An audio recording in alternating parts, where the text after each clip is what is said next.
परीक्षा का नाम रीट। सफल अभ्यर्थी है केशव कुमार शर्मा। सपोर्टा एरिया का डांकेत नेवेरा। बचपन में पिता की मौत हो चुकी है। माता एक सरकारी स्कूल में पोशार पकाती है। 4 बहन भाई हैं। गरीबी में जीवन जिया है और नातेदार रिश्तेदारों के यहाँ पढ़ाई की है और अब रीट में सफल हुआ है। केशव को बहुत बहुत शुभकामनाएं आप सभी दें। केशव जी, आपकी सफलता का क्या रहस्य है कि आपने ये सफलता प्राप्त की?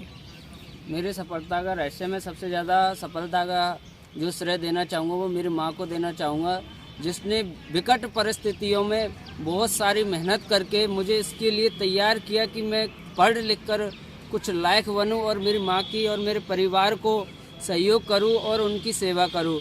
मैं जब 12वीं क्लास में था तो मुझे ऐसा लगने आर्थिक स्थिति के कारण मुझे ऐसा लगने लगा कि शायद मैं आगे पढ़ाई नहीं कर पाऊँगा और मेरी जो पढ़ाई है वो यहीं तक ही रहेगी और मैं शायद कोई धंधा करने की भी सोच रहा था। तो मेरे चाचा है, अतेवा सरपंच थे, पूर्व सरपंच है, उनसे मैं मिला और मैंने उनसे बोला कि मैं कोई जॉब करना चाहता हूँ, धंधा करना चाहता हूँ प्राइवेट। तो उन्होंने मुझे समझाया और बताया कि ये जो चीज़ें हैं ये तो आगे भी करता रहूँगा मैं। तो उन्होंने बोला कि जितना भी तू पढ़ेगा लिखेगा, जितना तेरा जो खर्चा होएगा तो मैं बहन करूँगा। उन्होंने मुझे इसके लिए आगे तैयार किया और जो आज तक मेरी जितनी भी पढ़ाई हुई जिसका जो आर्थिक बहन उन्होंने किया है। और फिर मुझे जो टीचर बनने का जो आइडिया, जो मुझे BSTC करने का आइडिया, वो एक करौली के मेरे सर है माधव वर्देनिया जी, उन्होंने मुझे बताया कि कम पैसों में और एक जल्दी ही जो जॉब लगने वाली वो है BSTC करके लेवल 1 में जॉब लग सकते हो। फिर उसके बाद मैंने माधापुर से BSTC की, मेरा नंबर आ गया और वहाँ पे मेरी एक दीदी है, उनके यहाँ मैं रहा। उन्होंने मुझे बहुत सहयोग किया, 3-4 साल तक मैं रहा। चाचा का नाम क्या है? अनिल सरपंच और अनिल शर्मा। दीदी का नाम? दीदी का नाम है विष्णुप्रिया। जीजाजी का नाम है दीपक कुमार शर्मा, वो कुंडेरा के रहने वाले, सवाई माधोपुर के। फिर मेरी जो 2019 में BSTC हो चुकी थी, मैंने जयपुर भी तैयारी करने के लिए गया, लेकिन कोरोना की वजह से 2 महीने तैयारी करके मैं वापस घर आ गया। और करौली में मेरी मौसी है और मेरे मौसा जी है प्रेम नारायण शर्मा, उन्होंने मुझे यहाँ रखा, उनके यहाँ मैं रहा और मैंने जो मेरी रीट की जो तैयारी की वो यहीं रह के सेल्फ स्टडी ज़्यादा की है मैंने। और वो मुझे हर वक्त मोटिवेट करते रहते थे और जो भी मेरी जो व्यवस्था थी वो मेरी सारी व्यवस्था करते रहते थे। स्टडी के लिए अलग से रूम और जो भी स्टडी मटेरियल और जो सारी सुविधाएं उन्होंने मुझे दी। और मेरा एक दोस्त है और हम दोनों, उसका नाम है लोकेश कुमार शर्मा, वो भी अभी टीचर बन चुके हैं। और हम दोनों मिलकर हमारी जो रणनीति थी पढ़ाई करने की, कैसे करनी है, क्या टाइम टेबल रखना है, कितना पढ़ना है, कैसे पढ़ना है, सारी चीज़ें हम दोनों मिलकर करते थे। और मैंने सेल्फ स्टडी पर ज़्यादा फोकस किया है और मैं 8 से 10 घंटे की पढ़ाई करता था। हमारा जो शेड्यूल है वो हर महीने का हम छोटा छोटा टारगेट बनाते थे। मैंने फिर 2-3 महीने में जो अपना सिलेबस था उसको कवर किया, उसके बाद रिवीजन किया। और मैं बताना चाहूँगा सबको कि हमें ये नहीं कि ज़्यादा बुकों को पढ़ना चाहिए, चाहे कोई भी गाइड हो या बुक हो, कोई भी हो, एक राइटर की पढ़ो, उसी का बार बार अध्ययन करो, ताकि हम उसमें ज़्यादा सफल होंगे। और अंत समय में हमें टेस्ट सीरीज वगैरह भी सॉल्व करनी चाहिए। और उसको ये नहीं कि टेस्ट सीरीज के हिसाब से ही सॉल्व करें, उसको एक परीक्षा का माध्यम मानते हुए, परीक्षा जैसी फीलिंग लेते हुए उसको सॉल्व करना। केशव, आप ये बताएं, आपकी माँ जब पोशार बनाती है स्कूल में, उस समय आप स्कूल में पढ़ा करते थे? जी नहीं। तो माँ जब पोशार बनाती है, आपके मन में ये हुआ कि मैं एक टीचर बनूँ, सरकारी नौकरी बनूँ? कब से आया सपना कि मैं सरकारी नौकरी करूँ? मेरा ये सपना बचपन से ही था, लेकिन जब मैं 3rd क्लास में था, लगभग 8 साल का था, तो मेरे पिताजी की डेथ हो गई। उसके बाद जो है मेरी पढ़ाई में थोड़ा सा, मैं गांव में ही पढ़ता था सरकारी स्कूल में।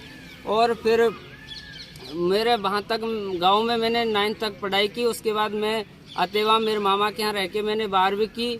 और उसके बाद मुझे लगा कि मैं कुछ इस पढ़ाई भी करूं और जॉब भी करूं, ताकि क्योंकि आर्थिक स्थिति सही नहीं थी, तो जॉब का भी मुझे विचार आया कि मैं पार्ट टाइम जॉब कर लूं। और पढ़ाई करता रहूं, ताकि अच्छी पढ़ाई करके मैं जॉब लगूं और मैं आगे सफल हूं। आपकी माँ क्या कहती है आपके इस बारे में? मेरी माँ कहती है, मेरी माँ ने मुझे हमेशा ही सपोर्ट किया है कि मैं पढ़ लिख कर जॉब लगूं। वो कहती कि मैं मेहनत करूंगी, तू तो पढ़, और जितना भी कुछ होगा अपन कर्जा लेके जैसे तैसे भी करके अपन जो है कर लेंगे। और मुझे खुली छूट दी थी मेरी माँ ने कि तू पढ़ और मैं मेहनत करूंगी और तुझे पढ़ाऊंगी। मेरी माँ ने इतनी मेहनत की, शायद मैं उस चीज़ को बयान नहीं कर सकता। मेरी माँ ने इतने दुख झेले हैं जिसको मैं बताने में मुझे बता नहीं सकता मैं। तो आपकी आजीविका का साधन सिर्फ माँ की वही थी, वेतन या क्या था? हाँ, आजीविका का साधन मेरी माँ का जो भी गांव में जो भी कुछ जैसे कटाई है या फिर नरेगा में काम करती थी। मेरी माँ अभी 3-4 साल से ही स्कूल में पोशार बनाने लगी। उससे पहले मजदूरी ही करती थी और गांव में थोड़ी बहुत खेती भी हो जाती थी।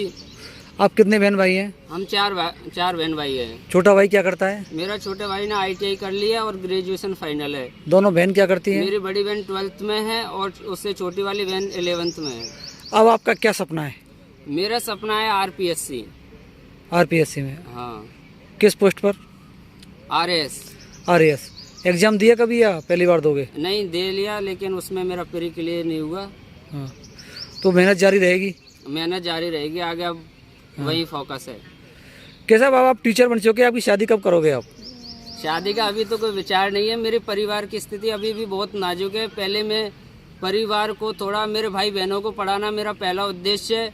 उसके बाद मेरी माँ को भी मैं कुछ पहले ही सुख देना चाहता हूँ और उनकी सेवा करना चाहता हूँ। मैं ये चाहता हूँ कि मुझे अभी इस ऐसी जगह पे स्कूल मिले जो मैं मेरी माँ के साथ रह सकूँ। मैं 2012 से ही मेरी माँ को मैंने छोड़कर बाहर रहने लग गया हूँ। मैं चाहता हूँ कि मेरी माँ के साथ रहूँ और उनकी सेवा करूँ और उन्होंने जो दुख झेले हैं उन ऐसा कुछ करूँ कि वो थोड़े सुखी से जीवन जिए और उनकी सेवा करता रहूँ।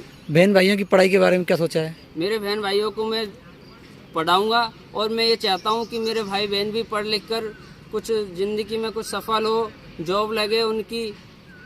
आपका जब रिजल्ट आया तो सबसे पहले किसको खुशी हुई, किसको सूचना दी आपने? मेरी माँ को।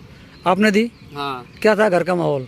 घर का माहौल बहुत ही खुशी का था और मैं उस टाइम मैं बदकिस्मत हूँ जो मेरी माँ के साथ नहीं था। मैं कहीं बाहर था। मैंने कॉल करके मेरी माँ को बताया तो मेरी माँ बहुत खुश हुई और खुशी के मारे अपने आंसुओं को भी नहीं रोक सकी। ये आपके नेवेरा गांव का ये लड़का है, नेवेरा सपोर्टरा का डांग क्षेत्र है। इसका अभी रीट में सिलेक्शन हुआ है। काफ़ी गरीब परिवार से है।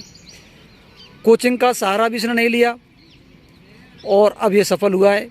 अब इसका लक्ष्य RAS बनना, घर परिवार को संभालना, माँ को सुख देना और बहन भाइयों को पढ़ाना। बहुत बहुत शुभकामनाएं आपको केशव। Thank you.